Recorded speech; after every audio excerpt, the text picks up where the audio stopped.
দর্শক বন্ধুরা, আজকে লাভ সিম্বল দিয়ে আমি লাভ বার্ড এঁকে দেখাবো। এভাবে আমি একটা লাভ চিহ্ন দিলাম। এর নিচে আরেকটা ছোট করে এরভাবে লাভ এঁকে নিচ্ছি। এরপরে মাঝখানে দিয়ে দিব একটা ডাল।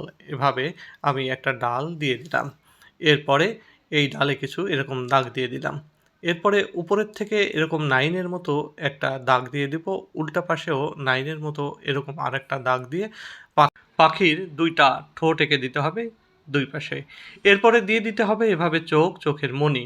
লাভের মাঝখানে একটা দাগ দিয়ে দিতে হবে এবং পাখির উল্টা পাশে এরকম দুটো করে বাঁকা লাইন দিয়ে ডানা এঁকে দিতে হবে। এবার পাখির মাথা এভাবে ঝুঁটি এঁকে দিতে হবে ৩ টা লাইন দিয়ে।